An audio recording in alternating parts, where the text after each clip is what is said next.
Y a esta hora de la mañana vamos a saludar con el doctor Stalin Raza, constitucionalista y experto en derecho penal.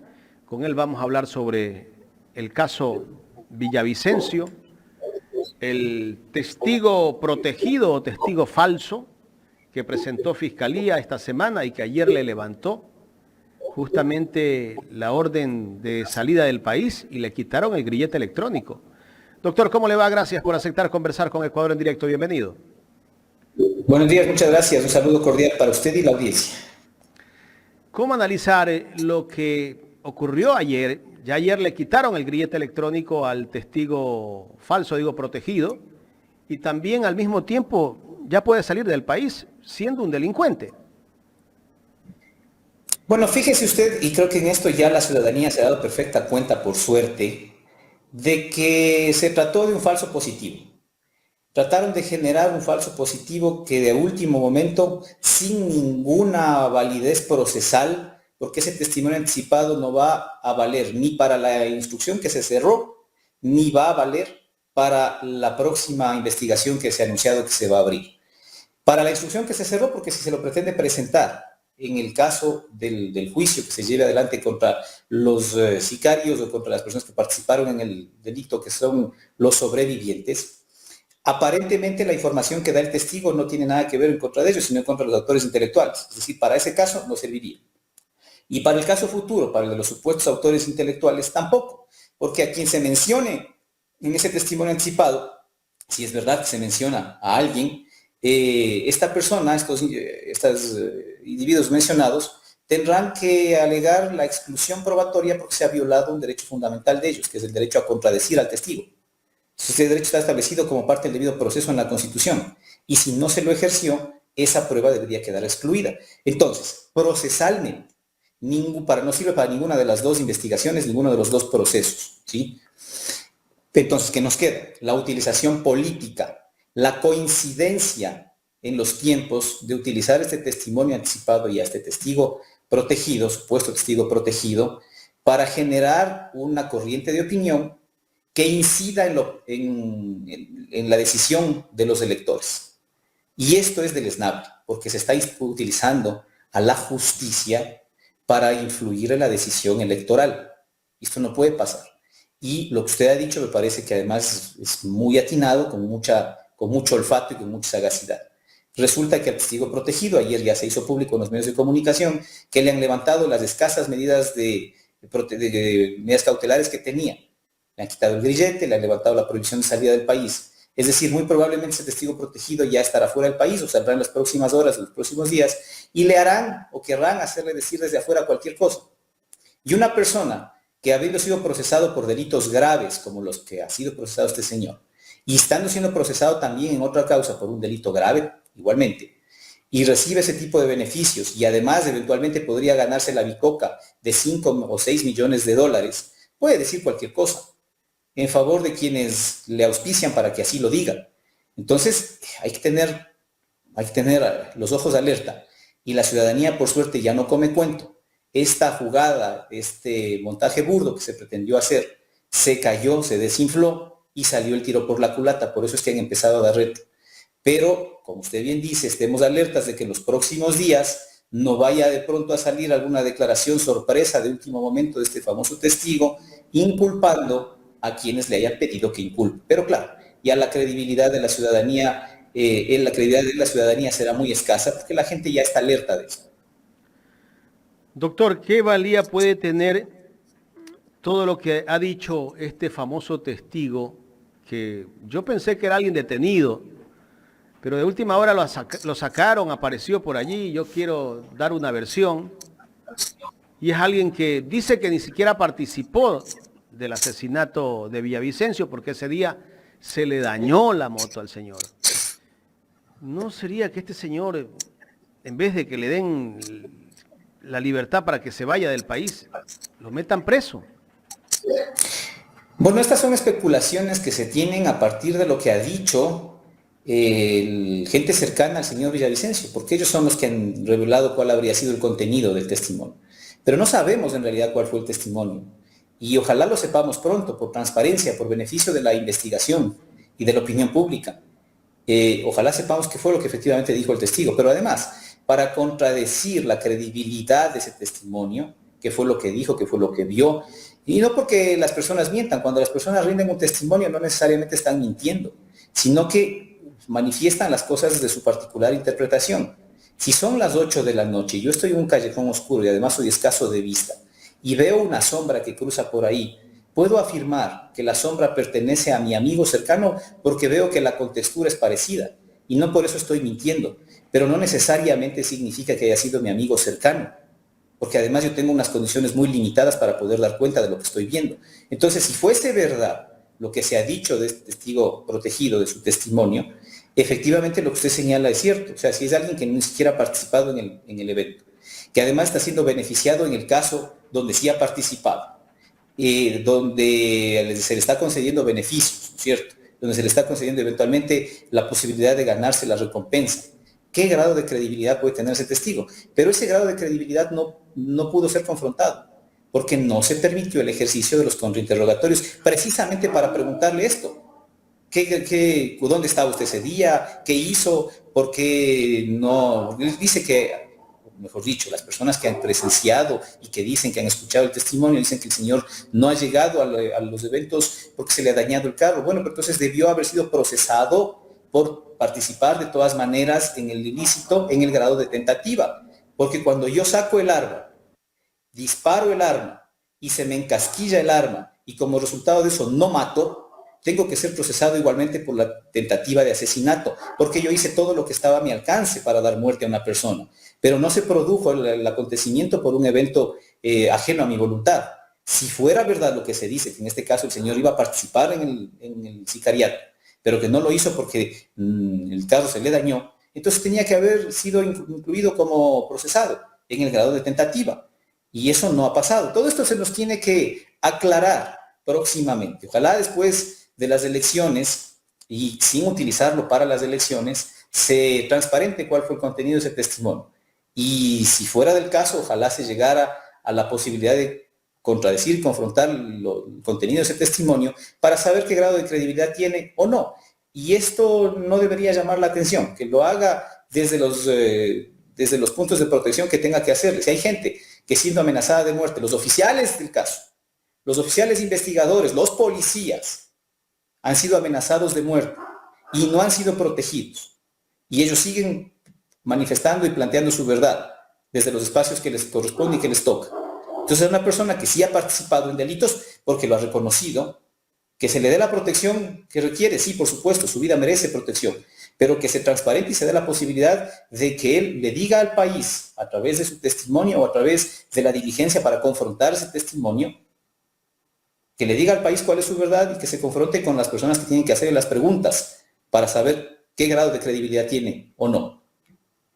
Doctor, de acuerdo a los reportes de prensa, se ha informado que el testigo ha dicho que en el asesinato de Fernando Villavicencio, pues quienes habrían sido los que mandaron asesinarlo es el gobierno de Correa. Todos sabemos que Correa dejó de gobernar hace 7 años.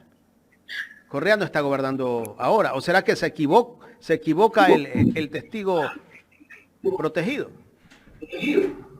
Sí, las personas cercanas al señor Villavicencio han dicho que esas fueron las expresiones del testigo protegido. Habrá que ver el testimonio. La verdad es que mientras no se vea el testimonio y el contexto de ese testimonio, seguimos haciendo ejercicios de especulación. Pero si eso dijo el testigo protegido, evidentemente no se puede inculpar a un gobierno en términos generales como una entelequia, porque no hay gobierno. Pues. En la época de la muerte del señor Villavicencio no había gobierno del señor Correa. El gobierno es del señor Lasso. ¿Sí? Y además, y esto es importante para la ciudadanía que nos escuche, el testimonio anticipado tiene que ser confrontado para que tenga validez dentro de un marco probatorio, un proceso futuro si llegara a existir. Tiene que ser confrontado con otros elementos, con otras pruebas, ¿sí? Y contrastado y corroborado con otras pruebas. Pero si tenemos que coincidencialmente antes del testimonio anticipado se asesina a los 7 sicarios del caso del señor Villavicencio ¿Con qué testimonios vamos a poder confrontar lo que dijo el testigo protegido?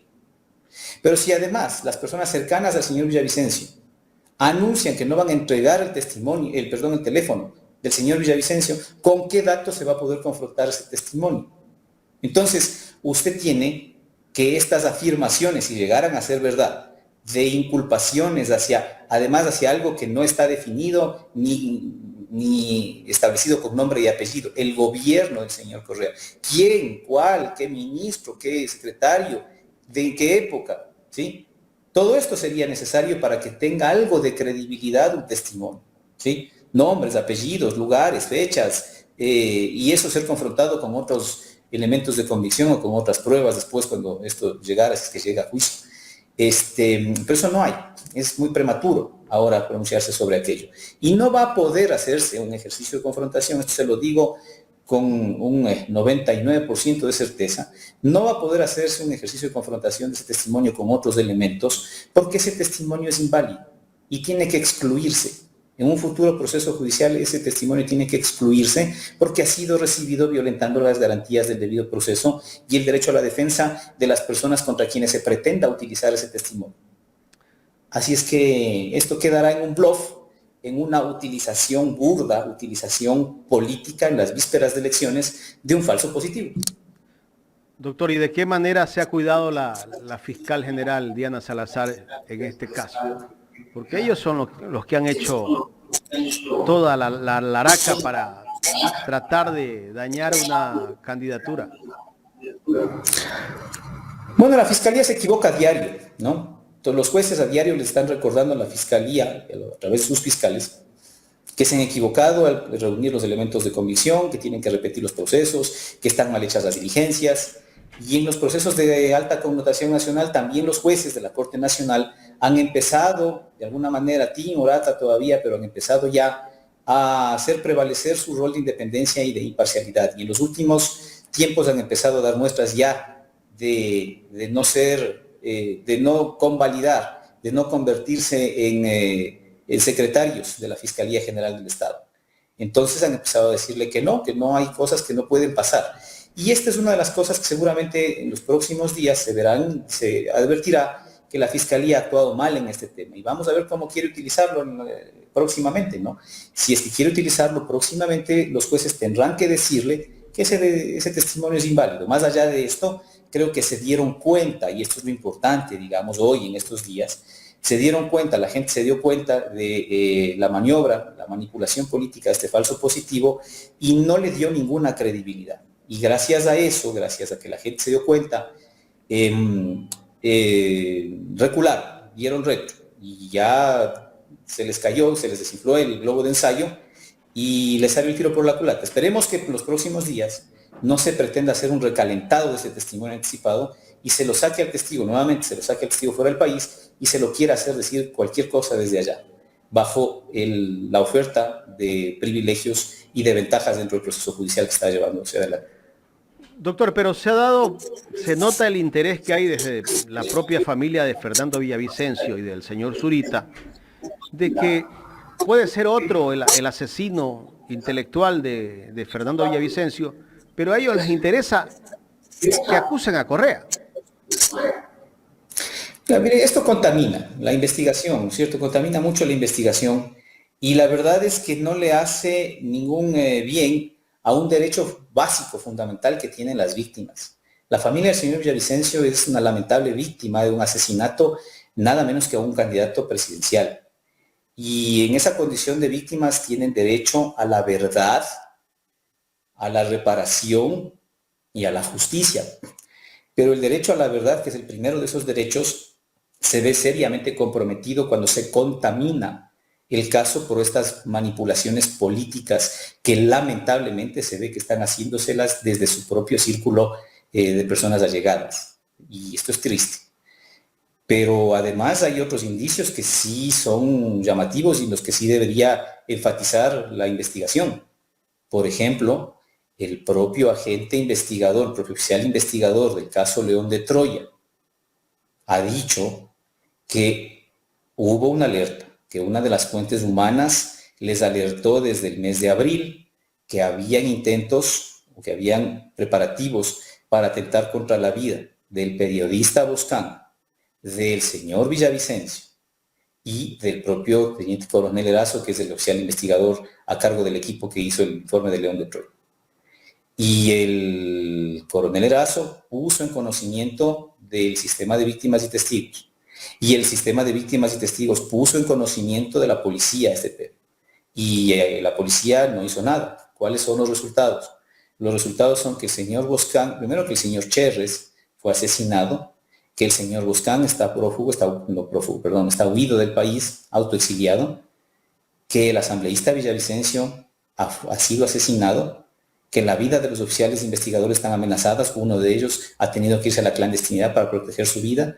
Entonces ahí uno tiene más bien indicios ciertos, reales, objetivos, de amenazas que se han concretado, y es por donde tendría que ir la línea de investigaciones también de la Fiscalía General del Estado. Ojalá no se descuide esa línea de investigación para privilegiar esta otra que contamina el proceso y que quiere manipular políticamente el tema y que quiere incidir en la opinión pública a toda costa. Doctor, tengo dos consultas más.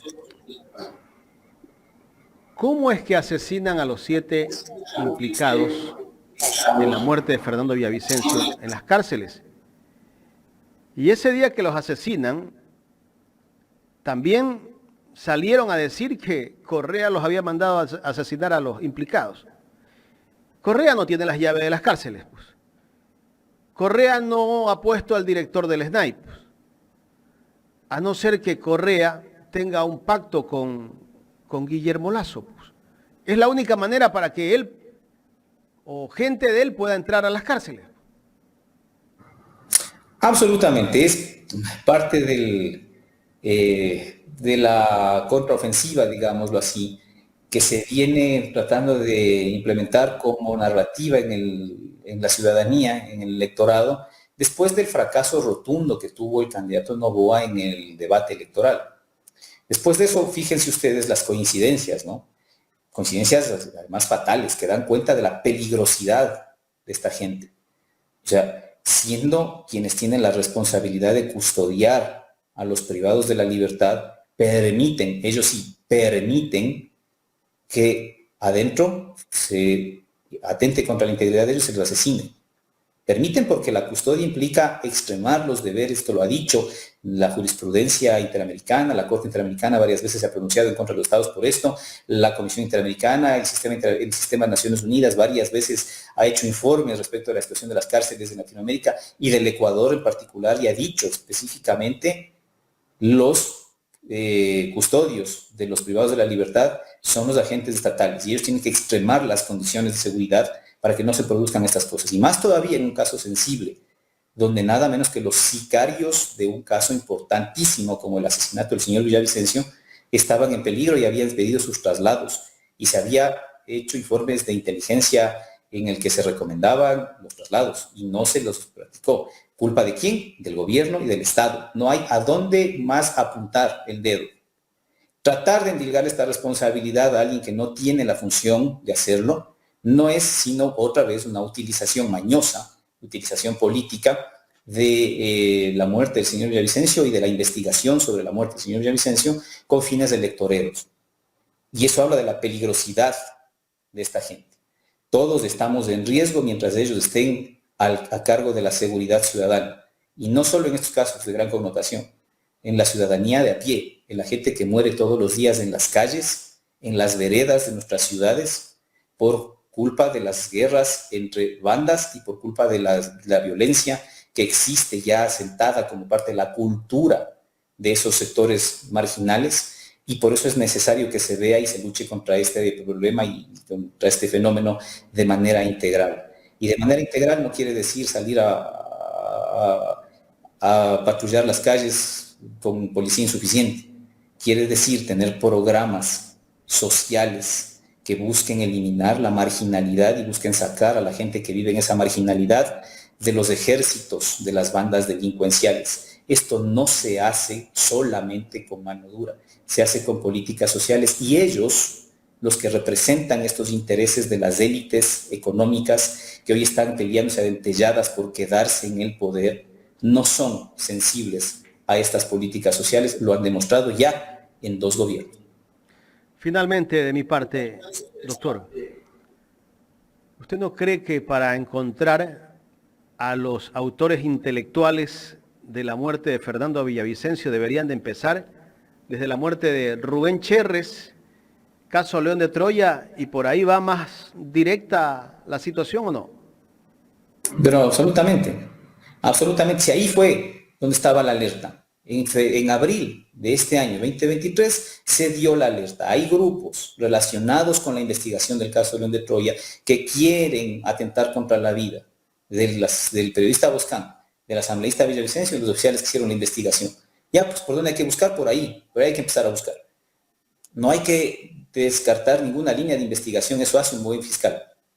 Pero no descartar significa empezar por el principio, empezar por donde surgieron y nacieron las amenazas y buscar desde allá, desde el asesinato al señor Cherres, desde el informe que presentó el asambleísta Villavicencio sobre el caso León de Troya. El asambleísta Villavicencio hizo, cuando fue presidente de la Comisión de Fiscalización, un informe sobre el caso León de Troya. El asambleísta Villavicencio hizo declaraciones públicas donde afirmó que el presidente de la República se había reunido con él y le había dicho que conoce de la existencia del caso del informe León de Troya. Y entonces hay que empezar a buscar por ahí. El asambleísta Villavicencio estaba pidiendo información sobre el caso de León de Troya a los oficiales investigadores. Así es que hay que buscar en todas las investigaciones, y primero en esas, donde se estaban afectando los intereses de la mafia. Después, obviamente, todas, por eso las vías de investigación no se agotan ahí, todas las posibilidades en donde el asambleísta Villavicencio tenía casos que se estaban investigando. Pero también eso pasa por revisar cuál era el contenido de su teléfono, ¿no? Hay que ver ahí, hay que hacer un ejercicio de ponderación. ¿Qué cuenta más? ¿Saber la verdad o precautelar la intimidad? Y entonces uno tiene que hacer ahí un ejercicio importante de juicio de valor. ¿Quiere saber la verdad o quiere precautelar la intimidad de la persona? Bien, creo que por ahí es inicial esto, que va mucho en los próximos días más. Doctor, si usted fuera fiscal y le salen con esa historia de que no pueden entregar los teléfonos, ¿qué haría? Bueno, fíjese usted, cuando a la Fiscalía le interesa recabar información, hace allanamientos a las horas de la madrugada, ingresa a las casas, levanta a la gente en pijamas y se lleva los teléfonos, y se lleva los equipos, y se lleva todo lo que tiene que llevarse, incluso lo que no tiene que llevarse.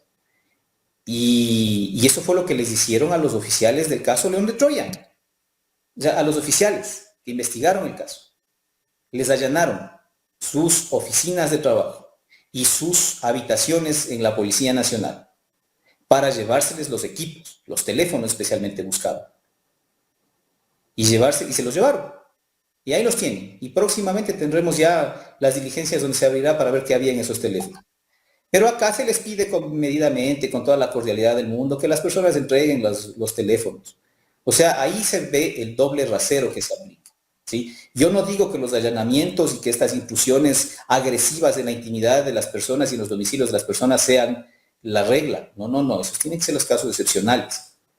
Pero en casos como estos, uno no puede estar al buen gusto y sabor de quienes quieran o no quieran entregar los elementos que permitan descubrir la verdad en una investigación.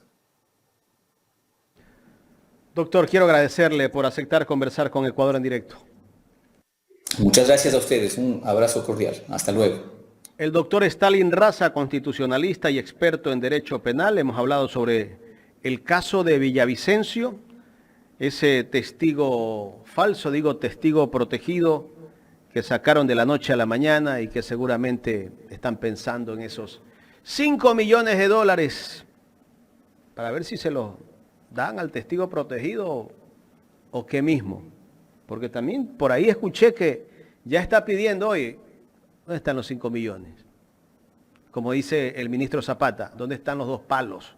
¿Dónde están los 5 palos? Sería acá. Bueno, así es la cosa.